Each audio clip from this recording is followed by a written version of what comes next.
الحمد لله رب العالمين والصلاة والسلام على رسول الله الكريم اما بعد۔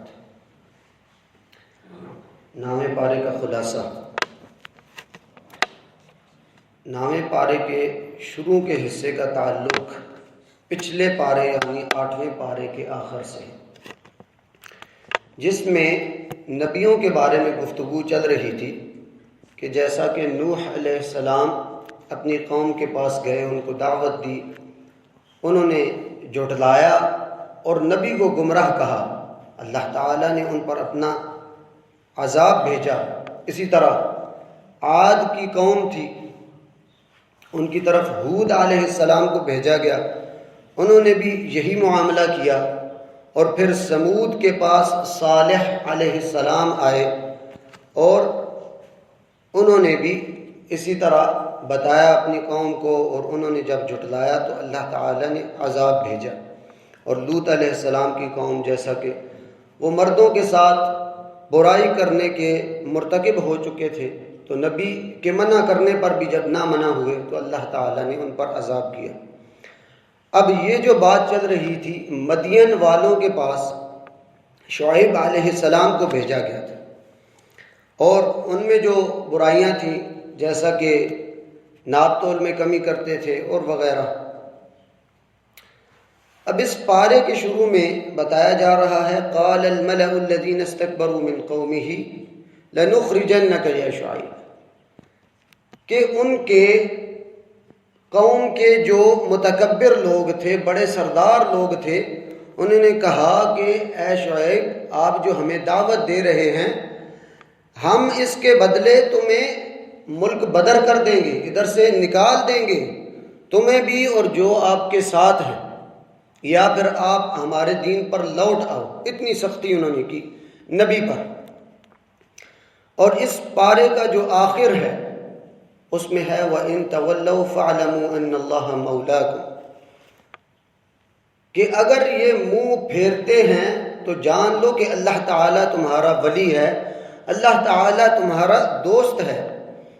وَنِعْمَ الْمَوْلَى وَنِعْمَ النَّصِيرُ، کہ کیا ہی اللہ تعالیٰ اچھا دوست ہے اور اچھا نصیر ہے۔ اب یہ بات اس چیز کی طرف اشارہ کر رہی ہے کہ متکبر لوگ اور دشمن لوگ جتنے بھی آپ کے خلاف ہو جائیں، آپ کو دھمکیاں دیں، لیکن اللہ تعالیٰ اگر آپ کے ساتھ ہے تو آپ کو ڈر کی ضرورت نہیں۔ اب اس بارے میں ہم نے بنیادی طور پر یہ چیزیں دیکھنی ہیں کہ اللہ تعالیٰ کی نصرت اور مدد کے کیا مظاہر تھے، اللہ تعالیٰ اپنے بندوں کی مدد کیسے کرتا ہے، اور وہ کون کون سے اسباب ہیں جس سے اللہ تعالیٰ کی مدد نازل ہو سکتی ہے۔ کیونکہ اللہ تعالیٰ کی مدد جو ہے یہ ایسے ہی نہیں نازل ہوتی، بلکہ اللہ تعالیٰ نے اسباب ذکر کر دیے ہیں قرآن میں کہ اگر ان کو بجا لاؤ گے تو تب ایسا معاملہ ہوگا کہ میری مدد تم پر نازل ہوگی، تب ہی اللہ کے فرشتے نازل ہو سکتے ہیں، تب ہی اللہ تعالیٰ کی مدد، نصرت اور فتح نازل ہو سکتی ہے۔ تو ہم نے وہ مظاہر کہ اللہ تعالیٰ نے کیسے مدد کی اپنے لوگوں کی، اپنے بندوں کی، اس کو دیکھنا ہے اس بارے میں، اور وہ کون سے اسباب تھے جن کی وجہ سے اللہ تعالیٰ نے مدد کی۔ سب سے پہلے موسیٰ علیہ السلام کا واقعہ آتا ہے کہ جب فرعون کے پاس اس کو بھیجا گیا موسیٰ علیہ السلام کو، تو انہوں نے بتایا کہ میں اللہ تعالیٰ کا نبی ہوں، مجھے اللہ تعالیٰ نے اپنی نشانیاں دی ہیں، تو یہ بنی اسرائیل جن کو تم نے غلام بنا رکھا ہے ان کو میرے ساتھ بھیج دو۔ تو ان کے یعنی فرعون اور ان کی جو قوم ہے اس نے جب مطالبہ کیا تو انہوں نے نشانیاں دکھائیں، معجزے دکھائے، جن میں لاٹھی کو پھینکنا تھا اور وہ بہت بڑا ناگ بن جاتا ہے، بغل سے ہاتھ کو نکالتے ہیں تو وہ چمکتا ہوا سفید ہو جاتا ہے۔ اب وہ موسیٰ علیہ السلام کی جو قوم تھی، فرعون تھے، اور ان کے جو ارد گرد لوگ تھے وہ جادو میں ماہر تھے۔ جب یہ چیز دیکھی انہوں نے تو ان کو خیال آیا کہ یہ تو جادو ہے، کیونکہ جو چیز آپ کے سامنے ہوتی ہے، جس کے آپ خوگر ہوتے ہیں، آپ سمجھتے ہیں کہ ہر چیز وہی ہے۔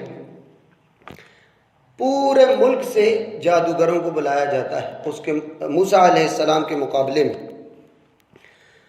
اور جب جادوگر ڈیل کر لیتے ہیں فرعون کے ساتھ،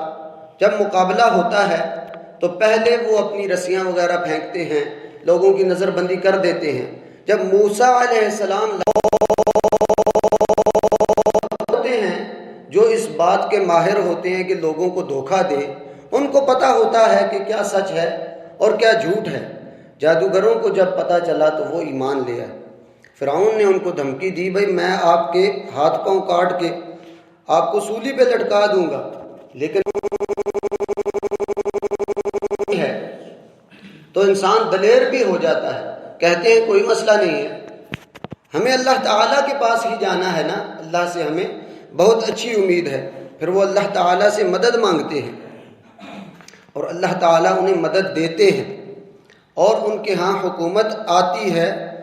اور فرعون کو اور اس کی قوم کو اللہ تعالیٰ مختلف قسم کے عذابوں سے دوچار کرتے ہیں، اور پھر موسیٰ علیہ السلام کی جو بنی اسرائیل کی قوم تھی ان کو لے کے وہ نکلتے ہیں۔ اب آگے جا کے معاملہ یہ ہوتا ہے کہ راستے میں موسیٰ علیہ السلام بنی اسرائیل کو لے کے جا رہے ہیں، راستے میں ایک ایسی قوم ہوتی ہے جو اسی طرح بتوں کی پوجا کر رہی ہے۔ اب یہ قوم جو پہلے سے بتوں کی خوگر تھی، ان کو دیکھتے ہیں تو ان کے دل میں بھی آتا ہے، اور نبی سے کہہ دیتے ہیں کہ اے موسیٰ ہمارے لیے بھی ایسا کوئی بت تیار کر دو جس کی ہم پوجا کریں، معاذ اللہ۔ نبی ان کو سمجھاتے ہیں کہ اللہ تعالیٰ نے آپ کو اتنی رفعت دی ہے، اتنا آپ کو مقام دیا ہے، آپ کو بچایا ہے، آپ پہ انعامات کیے ہیں، اس کو یاد رکھیں آپ۔ اور وہ انعامات کیا کیا تھے کہ دشمن سے بچایا، ان کو مختلف قسم کے عذاب دیے، اور اتنی عرصے کی جو قوم محکوم بنی ہوئی تھی، غلام بنی ہوئی تھی، ان کو بچایا۔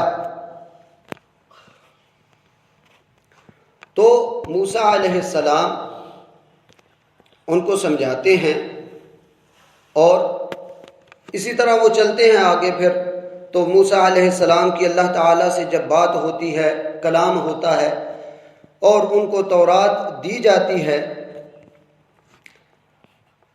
تو وہ آتے ہیں پیچھے قوم وہی پرانا کام کے بتوں، یعنی ایک بچڑا انہوں نے بنایا ہوا ہوتا ہے اور اس کی پوجا کر رہے ہوتے ہیں۔ موسیٰ علیہ السلام سخت غصہ ہوتے ہیں اور ہارون علیہ السلام کو سخت سرزش کرتے ہیں، لیکن وہ بتاتے ہیں کہ جی معاملہ کچھ اور تھا، قوم تو مجھے مارنے پڑ رہی تھی۔ تو موسیٰ علیہ السلام پھر اللہ تعالیٰ سے توبہ کرتے ہیں اور کہتے ہیں کہ ہمیں معاف کر دیں۔ پھر جب معاملہ ہوتا ہے کہ موسیٰ علیہ السلام کو اللہ تعالیٰ ایک جھلک دکھاتے ہیں عذاب کی، زمین تھر تھراتی ہے، تو موسیٰ علیہ السلام اللہ تعالیٰ سے گریہ ازاری کرنے لگ پڑتے ہیں کہ یا اللہ، یہ جو بے وقوف لوگ تھے ہم میں، انہوں نے یہ غلطی کی ہے، ان کی وجہ سے ہمیں نہ پکڑ۔ تو چاہتا تو ہم سب کو مار دیتا، تو چاہتا تو ہم سب کو تباہ و برباد کر دیتا، لیکن ہم پر رحم کر اور ہمیں بچا لے اس غلطی سے جو ہم نے کی ہے۔ تو اللہ تعالیٰ ان کی توبہ کو قبول کرتے ہیں، اور پھر جب یہ خالص لوگ ہو جاتے ہیں تو اللہ تعالیٰ ان پر اپنے ایسے ایسے انعامات کرتے ہیں کہ 12 قبیلے تھے، تو اللہ تعالیٰ کے حکم سے موسیٰ علیہ السلام کے لاٹھی مارنے پر 12 ہی چشمے پھوٹ پڑتے ہیں، ہر قوم کو پانی مل جاتا ہے۔ اللہ تعالیٰ بادلوں کا سایہ کرتے ہیں پوری قوم کے اوپر، صحرا میں گرمی سے بچانے کے لیے، ان کی خوراک کا بندوبست کرتے ہیں من و سلوہ کے ذریعے۔ تو اللہ تعالیٰ کے یہ انعامات کس وجہ سے تھے کہ موسیٰ علیہ السلام نے اللہ سے توبہ کی اور اللہ والے بن گئے وہ تو اللہ تعالیٰ نے اپنی مدد اور نصرت ان پر نازل کی۔ یہ موسیٰ علیہ السلام کا واقعہ تھا، اور کیسے کیسے ان پر دور گزرے اور کس کس وجہ سے اللہ تعالیٰ نے ان کی مدد کی۔ آگے آتا ہے غزوہ بدر کا موقع کہ 313 لوگ ہیں اور مقابلے میں 1000 ہیں، اور یہ 313 بھی کیسے کہ کسی کے پاس تلوار ہے تو کسی کے پاس زرہ نہیں ہے، کسی کے پاس تیر ہے۔ البتہ آپ یہ کہہ سکتے ہیں کہ نہتے مسلمان 313 1000 سے لڑتے ہیں۔ اللہ تعالیٰ ان کو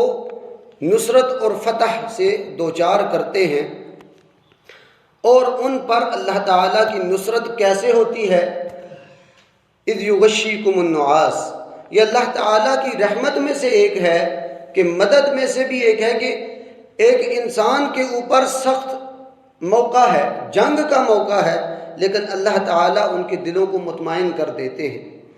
اللہ تعالیٰ ان پر نیند کا غلبہ کر دیتے ہیں، ایسے موقع پر کہ جب انسان کے اوپر شدید غم ہو تو اس کو نیند آ جائے یا دل اس کا مطمئن ہو، تو یہ اللہ تعالیٰ کی رحمت اور مدد ہوتی ہے۔ اور پھر اللہ تعالیٰ آسمان سے رحمت کی بارش کرتے ہیں تو ان کے پاؤں صحرا میں جم جاتے ہیں اور وہ پانی پینے کے بھی کام آتا ہے،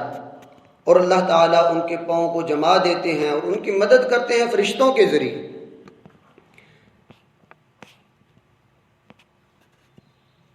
اور پھر آگے جو بات آتی ہے، اور یہ آپ کہہ سکتے ہیں اس کا مرکزی موضوع میں سمجھتا ہوں کہ وَاذْكُرُوا اِذْ أَنْتُمْ قَلِيلٌ، یاد کرو کہ جب تم لوگ تھوڑے سے تھے۔ اگر اس عبارت کو اور قرآن کی اس آیت کو پاکستان کے معرض وجود میں آنے پر اس کو اگر فٹ کیا جائے تو یہ غلط نہیں ہوگا کہ معاملہ یہی تھا، وَاذْكُرُوا اِذْ أَنْتُمْ قَلِيلٌ، یاد کرو کہ جب تم لوگ تھوڑے تھے، مستضعفون فی الارض، زمین میں تم لوگ بڑے کمزور لوگ تھے، تخافون ان یتخطفکم الناس، تم لوگ ڈر رہے تھے کہ لوگ تمہیں لوٹ نہ لے، گھسوٹ نہ لے، تم لوگوں کو اچک نہ لے، پکڑ نہ لے۔ فآواکم، اللہ تعالیٰ نے آپ کو ماوا بخشا، آپ کو ایک جگہ دی، ایک استقرار دیا، ایک ملک دیا۔ وأیدکم بنصرہ، اور اللہ تعالیٰ نے اپنی مدد نازل کی تم پر۔ ورزقکم من الطیبات، اور آپ کو رزق دیا، پیارا اور خوبصورت رزق، لعلکم تشکرون۔ اور یہ سارے معاملات کس لیے تھے کہ تم لوگ تھوڑے تھے، اللہ تعالیٰ نے مدد بھی کی، آپ کو کثیر بھی کیا، آپ کو ملک بھی دیا، آپ کی مدد بھی کی، لیکن اس کا مقصد ہم بھول گئے، شکر نہیں کر سکے ہم، نہ ہی وہ مقصد جس کی بنیاد پر پاکستان کو بنایا گیا تھا اس کو قائم رکھ سکے، بلکہ یہ ایسا ملک بن گیا جو اسلام کے نام پہ تھا لیکن اسلام کے خلاف چیزیں ہیں اس میں۔ شراب نوشی دیکھ لیں، جوا دیکھ لیں، غرض کہ کوئی بیماری ایسی ہو سکتی ہے کہ جو اس میں نہیں ہے۔ کیا یہ شکر کا تقاضا ہے؟ کیا یہ جو اللہ تعالیٰ نے ہم پر نعمتیں کی ہیں یہ اس کا شکر ہے؟ نہیں، بلکہ یہ اس کی ناشکری ہے۔ تو وہ کیا کیا اسباب ہو سکتے ہیں جس کی وجہ سے اللہ تعالیٰ کی نصرت نازل ہوتی ہے؟ ان میں سے ایک سبب ہے اللہ تعالیٰ کا تقوی، اور تقوی یہ ہوتا ہے کہ انسان ہر لمحے اس کے دل میں یہ خوف ہونا چاہیے کہ میں کسی لحظے، کسی لمحے اللہ تعالیٰ کی نافرمانی نہ کر بیٹھوں، اللہ تعالیٰ کے حکم کے خلاف نہ چلا جاؤں۔ یہ تقوی ہے۔ اگر یہ انسان کے شامل حال ہے تو اللہ تعالیٰ کی مدد بھی نازل ہوگی اور اللہ تعالیٰ کی معیت خاصہ بھی اس کو نصیب ہوگی۔ پھر اللہ تعالیٰ کی مدد کے اسباب میں سے دعا ہے کہ دعا کرو اور اللہ تعالیٰ آپ کے خلوص دعا کی وجہ سے آپ کی مدد بھی کرے گا اور آپ کے ساتھ ہوگا۔ اور توبہ اور استغفار شامل ہے، جیسا کہ واقعات میں ذکر ہوتا ہے اسی پارے میں۔ اور پھر یہ کہ اللہ تعالیٰ کا ذکر کیا جائے، جیسا کہ ادھر آتا ہے ان الذین اتقوا، اس پارے میں آتا ہے ان الذین اتقوا اذا مسهم طائف من الشیطان، جو لوگ تقوی والے ہیں غلطی ان سے بھی ہو جاتی ہے، لیکن وہ ایسے لوگ ہیں جب ان سے غلطی ہوتی ہے تو فوراً وہ اللہ کو یاد کرتے ہیں، اللہ تعالیٰ یاد آ جاتا ہے، فوراً وہ اس سے ہٹ جاتے ہیں اور اس سے توبہ کر لیتے ہیں۔ لیکن انسان سے غلطی ہونا یہ بعید نہیں ہے،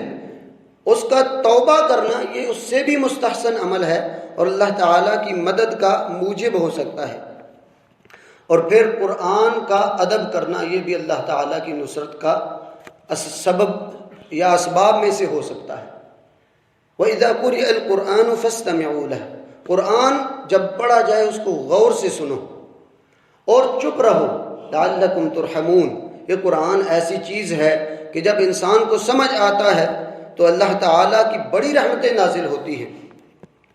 اور پھر اللہ تعالیٰ کی مدد کے نزول کے اسباب میں سے اللہ تعالیٰ کا شکر ادا کرنا بھی ہے کہ اللہ تعالیٰ نے مدد کی، اللہ نے نصرت کی، لیکن اگر اس کا شکر ادا نہ کیا تو اللہ تعالیٰ ان نعمتوں کو روک لیں گے، اس مدد کو بھی روک لیں گے۔ لیکن اگر شکر کا معاملہ ہوگا تو اللہ تعالیٰ اپنے مزید رحمت کے دروازوں کو کھول دے گا۔ تو یہ بنیادی چیزیں تھیں کہ وہ اسباب تھے جن کو اختیار ہم کریں تو اللہ تعالیٰ کی مدد نازل ہوگی۔ ایسے نہیں نازل ہوگی کہ ہمارا نام مسلمان ہے، نہیں، اللہ تعالیٰ نے کچھ شرائط رکھی ہیں، کچھ اسباب رکھے ہیں کہ ان شرائط کو پورا کریں گے تو اللہ تعالیٰ کی مدد بھی نازل ہوگی اور اللہ تعالیٰ ہمارے ساتھ بھی ہوگا۔ اللہ تعالیٰ ہمیں عمل کی توفیق عطا فرمائے اور ان اسباب کو بجا لانے کی توفیق عطا فرمائے۔ سبحانک اللہم و بحمدک، اشہد ان لا الہ الا انت۔